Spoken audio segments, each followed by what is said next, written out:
The massive space station hung like a shining star against the black backdrop of space. This was the Galactic Academy, home to the brightest young minds from 100 different worlds. Among the new students arriving today was Tae-ho, the only human in this year's class. Tae-ho stepped off the transport ship, his simple gray uniform making him look even smaller next to the colorful and exotic beings around him. Some had scales that shimmered with rainbow colors. Others floated instead of walking. A few even glowed with inner light. "Student identification?" asked a bored-looking official with blue skin. "Kim Tae-ho from Earth," he said, handing over his papers. The official's eyebrows rose. "A human? Interesting, we don't get many of your kind here." Tae-ho had heard this many times since receiving his acceptance letter. Humans rarely qualified for the academy. Their brains were considered too simple, their bodies too weak. But somehow, he had passed the entrance tests. The dormitory room was small but comfortable. His roommate, a tall being with 4 arms named Yoon-ki, barely looked up when Tae-ho entered. "You're in the wrong place, human," Yoon-ki said finally. "The service staff quarters are in the lower section." "I'm a student," Tae-ho replied quietly. Yoon-ki laughed. "A human student? That's a first. Well, enjoy it while it lasts. Most off-worlders drop out after the first week." The next morning, Tae-ho found his way to the main lecture hall. The room was massive, with rows of seats rising high above a central platform. He found an empty spot near the back, trying to ignore the curious stares. Professor Min, their physics instructor, was a tall woman with silver skin that reflected light like a mirror. "Welcome to Advanced Quantum Mechanics," she announced. "This course is the foundation of all scientific understanding in the galaxy." As she began the lecture, Tae-ho's heart sank. The equations floating in the air looked nothing like what he had studied on Earth. The other students nodded along, some even looking bored. He frantically took notes, trying to make sense of concepts that seemed impossible. "You," Professor Min said suddenly, pointing directly at Tae-ho. "The human. Explain the principle of quantum entanglement across dimensional barriers." The room went silent. All eyes turned to him. I'm not sure I understand the question," Tae-ho admitted. Someone snickered. Professor Min's silver face showed no emotion. "This is basic knowledge for first-year students. See me after class." The rest of the day went no better. In biology, Tae-ho couldn't properly use the microscope designed for 6 eyes. In mathematics, the problems involved shapes that couldn't exist in 3-dimensional space. By lunchtime, he was ready to give up. The dining hall was noisy with chatter in dozens of languages. Tae-ho found an empty table and sat alone with his tray of food. "Mind if I join you?" He looked up to see a girl with dark hair and friendly eyes. She was human-looking except for the faint blue tint to her skin. "I'm Ju-hee," she said, sitting down. "Half human, half Nurai. I noticed you in physics class." "Was my confusion that obvious?" Tae-ho asked. Ju-hee smiled. "Everyone struggles at first. The academy teaches at an advanced level, but most species here have natural advantages. The Loxi have photographic memory. The Vreen can process information 10 times faster than humans." "Then what am I doing here?" Tae-ho said quietly. "That's what everyone's wondering," said a cold voice. A tall student with golden eyes stood nearby, several friends at his side. "Humans are barely space-capable.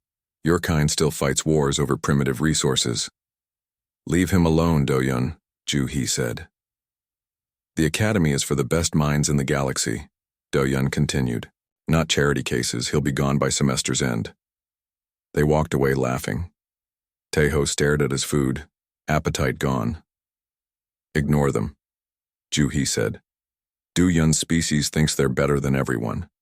That afternoon, their final class was Practical Applications, taught by an older professor named Teacher Song. Unlike the other instructors, he smiled warmly at the students. "Today we test your baseline abilities," Teacher Song announced. "Each student will attempt to solve a standard problem cube." The cubes looked simple, small metal boxes covered in buttons and dials. When Tae-ho's turn came, he approached nervously.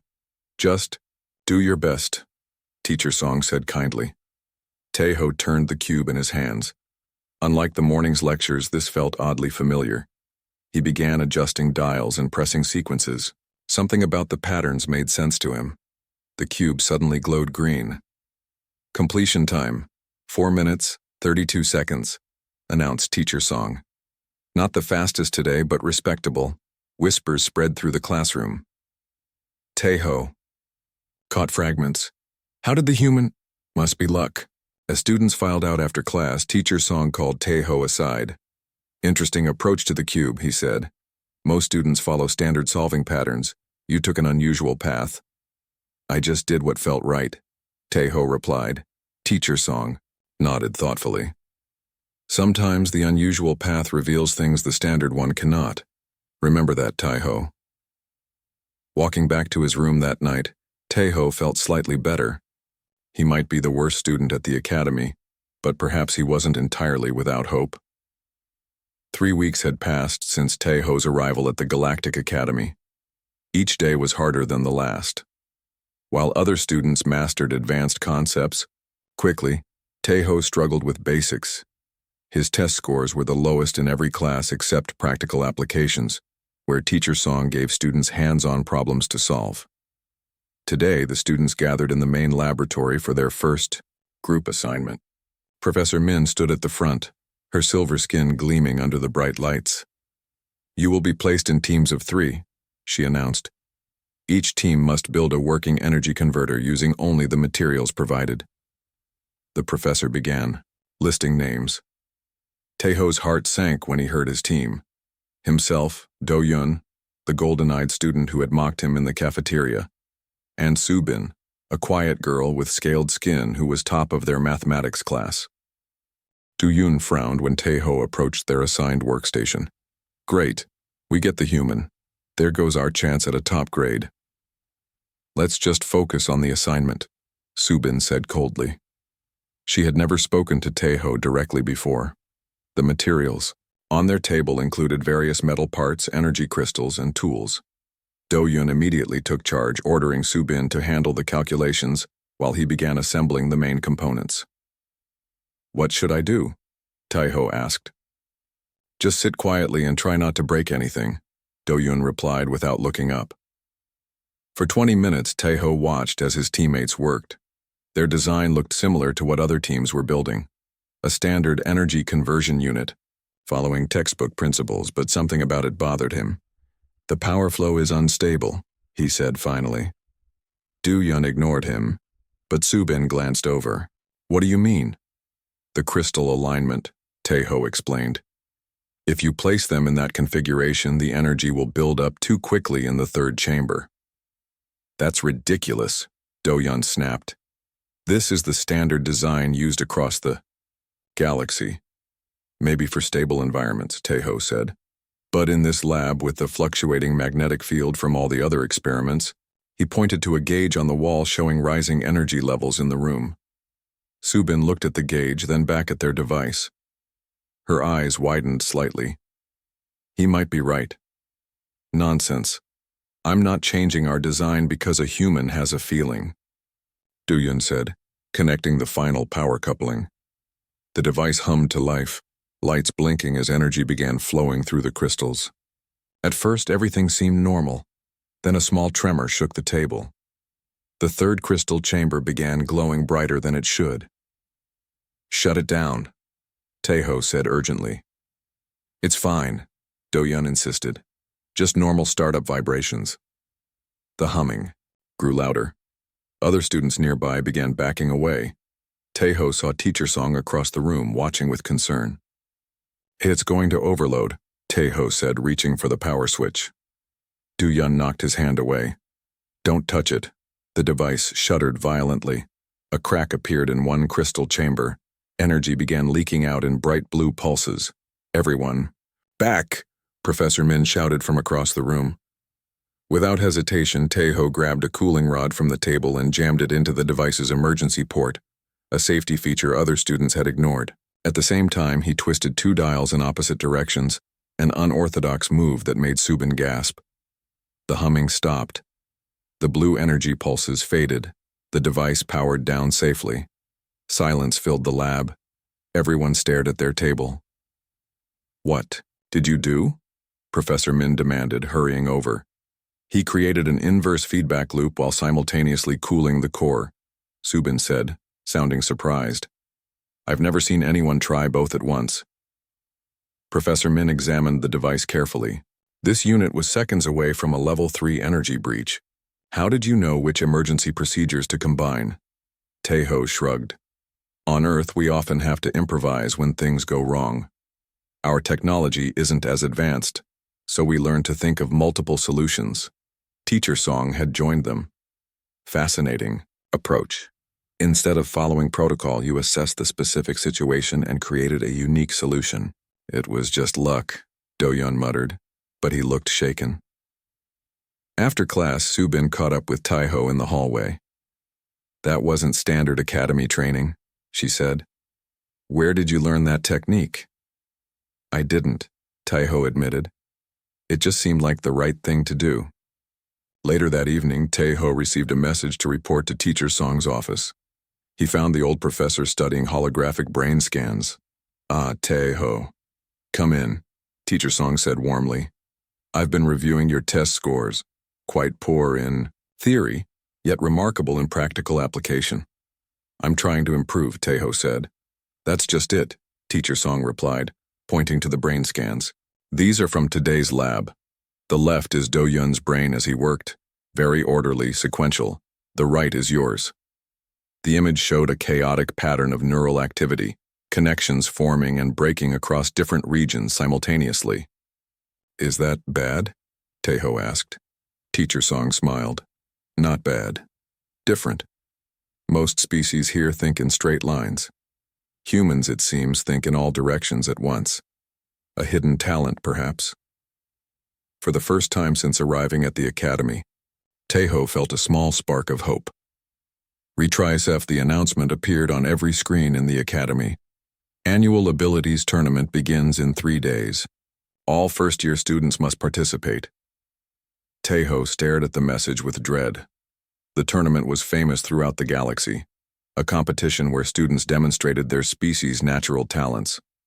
According to Academy history, no human had ever placed higher than last. "Are you going to compete?" Juhi asked, joining him at breakfast. "Do I have a choice?" Taeho replied. "Not really, but don't worry too much. It's mainly for the Academy to collect data on different species." In the weeks since the laboratory incident, things had changed slightly for Taeho. Subin now acknowledged him in the hallways. Teacher Song had given him access to the special training rooms. Even his roommate Yoon-ki had stopped making rude comments, but his test scores remained the lowest in class.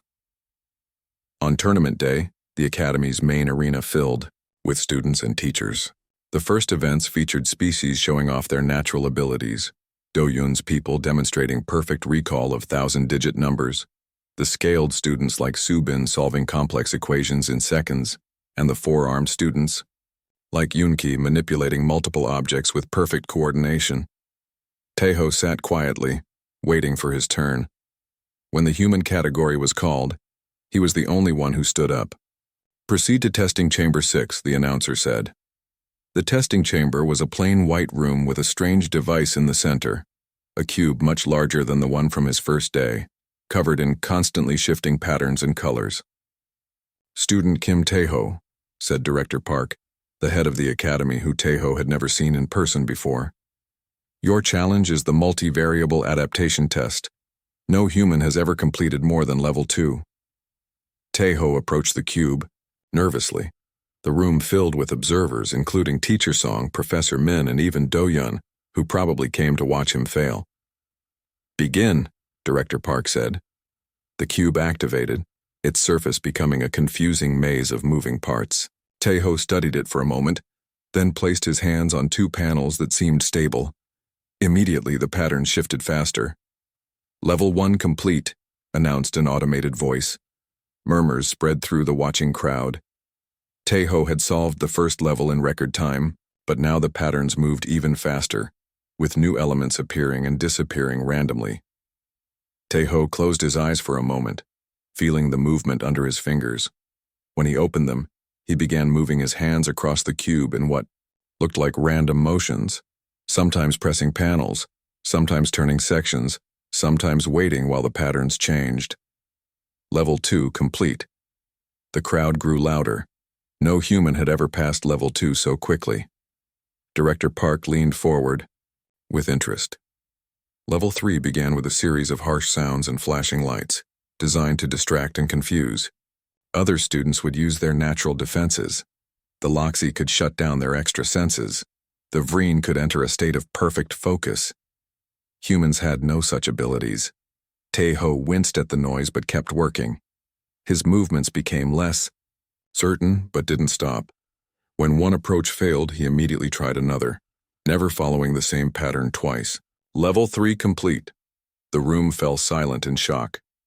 Teho had just made Academy history, but Level 4 activated before he could rest, and this time the cube began physically reconfiguring itself, parts sliding in and out, making it impossible to maintain contact with any section for more than a few seconds.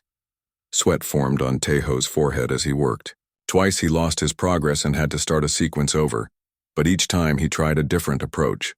Level 4 complete. Even Teacher Song looked amazed now. No first-year student of any species had completed Level 4 this quickly. Level 5 was the final level. The cube now moved so fast that it blurred, sections appearing and disappearing seemingly at random. Most species relied on their enhanced senses or processing speed to solve it. Teho stepped back for a moment, studying the whole cube rather than focusing on any one part. Then, instead of trying to keep up with the changes, he began touching panels slightly before they appeared, anticipating the pattern. Is he predicting the sequences? Professor Min asked in disbelief. No, Teacher Song replied. He's recognizing a pattern none of us saw. After 3 tense minutes, the cube suddenly froze and glowed green. Level 5 complete. Test concluded. Stunned silence filled the room before Director Park finally spoke. Remarkable. Please explain your approach, Student Kim. Teho, looking tired but calm, shrugged slightly. The patterns seemed random but weren't really random. They were complex, with many variables changing at once, but there were connections between them. Connections that our top students didn't see, Professor Min noted. Humans evolved on a planet with constantly changing conditions, Teacher Song explained. Perhaps they developed different pattern recognition skills than more stable species. Teho left the testing chamber. He noticed Do-Yun and several other students watching him with new expressions. Not quite respect, but definitely curiosity. For the first time, they were seeing him not just as a weak human, but as something they didn't fully understand. And that, Teho realized, might be a kind of power all its own. The final day of the tournament arrived with great excitement throughout the academy. Teho's unexpected success had become the main topic of conversation in hallways and dining areas. Students from many worlds now looked at him with curiosity instead of dismissal. The final challenge would take place in the academy's massive central dome, where all students and teachers gathered to watch.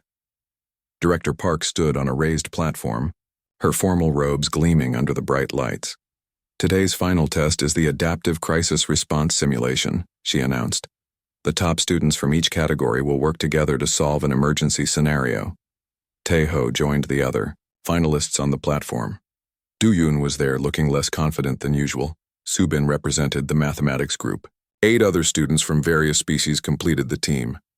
Your scenario begins now, Director Park said, stepping back. The dome's lights suddenly dimmed. A loud alarm began blaring. Red emergency lights flashed along the walls. Warning. Gravity. Stabilizers failing. System collapse in 15 minutes. Screens around the dome showed the Academy's systems rapidly shutting down. This was supposed to be a simulation, but the worried looks on the teachers' faces suggested something had gone wrong. This is not part of the planned exercise, Professor Min said, rushing to a control panel. The stabilizers are actually failing. The students looked at each other in confusion. Was this real or part of the test? Real or not, we need to fix it, said Do-Yun, taking charge. Subin, Calculate the power requirements. I'll access the control systems. The team quickly organized, each student applying their species' natural talents. The scaled students worked on mathematical models. The four-armed students handled multiple systems simultaneously. Tejo stood back, watching everything unfold. Something didn't feel right. Their approach was too orderly. The backup systems are not responding, Subin reported, her voice tense. Standard reset protocols failing. The dome shuddered. Several students lost their balance as artificial gravity wavered. Warning. System collapse in 10 minutes. Director Park joined Professor Mine at the control panel. The Academy's systems have never failed like this. Every backup measure is in place. Every known backup measure, Tejo said quietly. Everyone turned to look at him. What do you mean, human? Do-Yun asked, the old dismissive tone creeping back into his voice. You're all following standard procedures, Tejo explained. But what if this isn't a standard situation? What if something completely unexpected is causing this? Do you have a better idea? Professor Min asked. Tejo stepped forward. On Earth, we often face problems our technology isn't designed to handle. When that happens, we look for connections that aren't obvious. He moved to the central console and began examining the data in a way that confused the others. Instead of focusing on the gravity systems, he looked at everything else. Power distribution, temperature controls, even the waste recycling units. The problem isn't in the gravity systems, he announced after a minute. It's in the communication network. It's sending false signals to all systems. Impossible, said Professor Min. The networks are separate. They should be, Tejo agreed. But look here. He pointed to data streams that showed tiny irregularities. Something is connecting them when it shouldn't be. Warning. System collapse in 5 minutes. Let him try, Director Park ordered. Tejo's fingers moved across the console, making adjustments that seemed random to the others. He wasn't following any protocol they recognized. What is he doing? Subin asked Teacher Song, who had joined them. Something uniquely human, Teacher Song replied. He's improvising. The dome shuddered again, more violently this time. Several screens went dark. Warning. System collapse in 2 minutes. It's not working, Do-Yun said. We need to evacuate. No, Tejo said firmly. I almost have it. He made one final adjustment, then stepped back. Now reset the main power. Director Park hesitated only briefly before pressing the emergency restart button. The lights went out completely for 3 long seconds.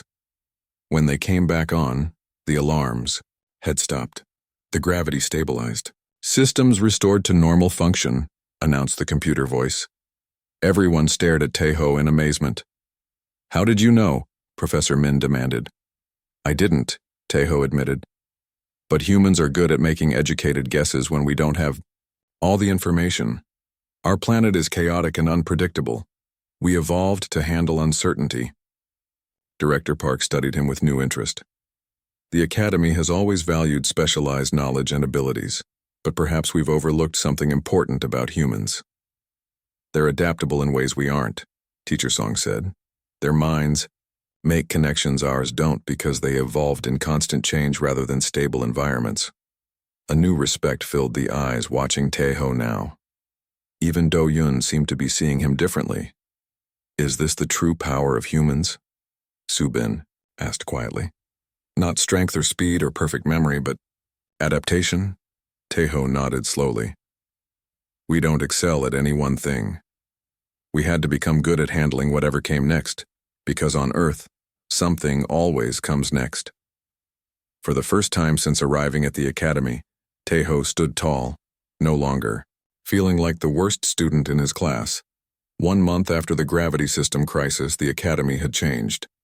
In a small classroom that was once a storage room, Tejo stood before 20 students from different species.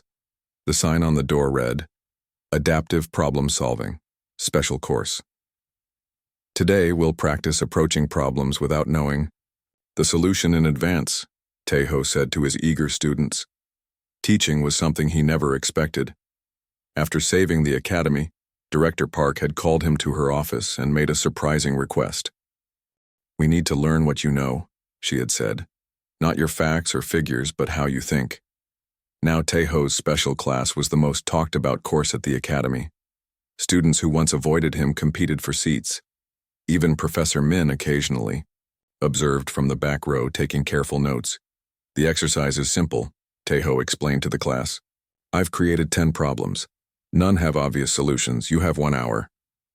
As his students began working, Taeho walked around the room. Subin was there, her scaled fingers moving more slowly than usual as she tried to break her habit of following formulas. In the corner, Do-Yun struggled visibly with a problem that required creative rather than perfect thinking. This is impossible, Do-Yun finally said, throwing down his stylus. There's no correct answer to question 3. Maybe there isn't one. Right answer, Taeho suggested. Maybe there are many. Do-Yun looked confused. But how do we know which one to choose? That's what humans do every day, Taeho explained. We make our best guess with limited information, then adjust as we learn more. Outside the classroom window, Taeho could see new construction. The academy was building an entire wing dedicated to what they now called human adaptive science. 3 more human students had been accepted for next term, not as exceptions but as valuable additions. After class, Teacher Song was waiting in the hallway. Your methods are causing quite a stir in the academic council, he said with a smile. Good. Stir or bad stir? Taeho asked. Change is always uncomfortable but necessary, Teacher Song replied. For thousands of years, the galactic community has valued specialization and perfection. Humans remind us of something we'd forgotten, the value of flexibility. They walked together through the academy halls. Students of all species nodded respectfully to Taeho as they passed. The same students who once mocked him now sought his advice on difficult problems. Director Park asked me to give you this, Teacher Song said, handing Taeho a small data crystal. It contains records of previous human students at various academies across the galaxy. There weren't many, but each one made remarkable contributions once their abilities were properly understood. Taeho turned the crystal in his hand. Why did it take so long for anyone to notice? Because we were measuring the wrong things, Teacher Song said simply. We tested for what we valued, specific, predictable talents. We never thought to test for adaptation itself. They reached the observatory deck, a glass dome with a perfect view of the stars. Earth was too distant to see, but Taeho often came here to think about home. The director has another request, Teacher Song continued. The Galactic Council is sending representatives next month. They want to discuss creating a human department at every major academy. They want more humans? Why? Because the galaxy is changing faster than ever before. New challenges emerge that our specialized approaches can't solve. We need minds that thrive in uncertainty.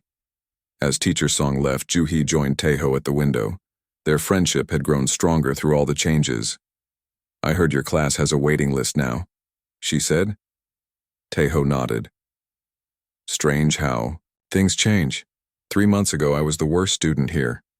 You never were, Juhi replied. We just didn't know how to see your strength. Below them, in the main hall, a new group of visitors had arrived, officials from Earth coming to sign formal education agreements with the academy.